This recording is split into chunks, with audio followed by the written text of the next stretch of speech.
Good morning, good afternoon, good evening or good night, depending wherever you are in the world. I'm Andy. This is the Astro Weather vlog. It's a look at astrology and some of the space science as well. At the beginning of the day, it's like taking a birth chart for the day. I'm doing this in West Wales, United Kingdom, and it's about 25 minutes past 9. Now, any minute now, the moon is going to pass into Leo. She's been void in Cancer for the last couple of hours. At this very moment, she is, let me see, 0.0% full, near new moon, waxing crescent. So she's right down, she's invisible in the sky, but the precise time of new moon is going to be 10:45 a.m. That's in British time today, which is BST, British Summertime. It's our daylight saving time at the moment, so that's GMT +1 or UTC +1, and at 10:45 UTC +1 the moon will be actually bang on 0% full, but to all intents and purposes she's 0% full now. New moons are wonderful for manifestation, for bringing your plans into reality. Manifestation's a big word, isn't it? It just means, getting on, making things happen, yeah? It's important to keep it real because things can always get a little bit overblown, but this is a really good time for making your plans and thinking about how you're going to push forward, okay? At this moment, Grandmother Moon is invisible in the sky, and it's not the best time for really manifestation to actually start doing the things till maybe tomorrow, maybe the day after, when she's starting to rise and the rising moon power is really in.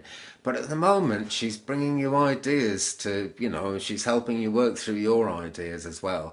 So you'll be ready to make the push when the time comes. So it's new moon, it's an absolutely wonderful time. Quick look at spaceweather.com this morning. The solar wind speed right now is 531 kilometers per second. The density of that solar wind is 4.6 protons a cubic centimetre. That's a very low density and only a little bit faster than usual. Normally I'd expect somewhere around 400 kilometers a second, so she's just a little bit faster at 539. But it's a blank and quiet sun. This is the 5th day in a row when there's been no sunspots at all on the surface of the sun. We have still been having some solar wind activity and some gentle geomagnetic buffeting because of what the cosmic, I'm trying to think what it is, coronal mass ejection, that's it, the coronal mass ejection that flung off a massive magnetic strand at some point last week from a big coronal hole. That's all gone now, so it's all calming down, and there is no more chance of a solar flare in the next 3 days than about 1%. Okay, so that's looking quite good. We can't predict the whole future on this, but we can certainly see a few days ahead. Sprites and cosmic rays are making the night skies very interesting, particularly in the southern hemisphere. Now then, Mercury Retrograde kicks in tomorrow morning, okay?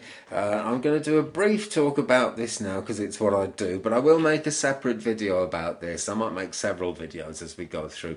God willing, right? Because Mercury Retrograde tends to teach us through communication problems, and making videos for YouTube is communication on a very grand scale.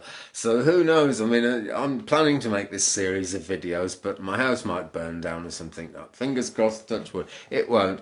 But things might get in the way because my thing is communication.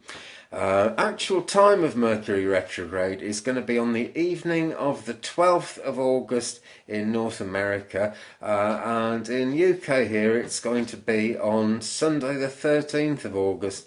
So we're still, let me see, 1, 2, 3 weeks away from it just about at this moment. But tomorrow we go into the foreshadow, the pre-shadow, and that's when little bits of lessons start happening, but you don't get the full lesson, and people tend to wonder what on earth the lesson is supposed to be.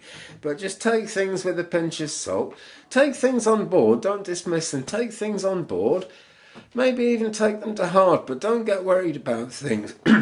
Excuse me, take it with a pinch of salt. Okay, I'll be back with some more videos explaining as much as I can about Mercury retrograde, but don't fear it. A lot of astrology people fear Mercury retrograde.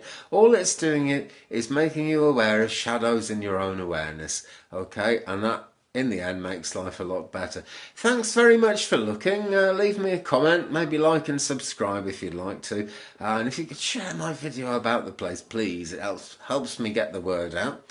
And the more views I get, the more sensible it is to kind of spend a bit of money on lighting and cameras and, generally speaking, make better videos for you. Okay, thanks for watching. I'll see you tomorrow.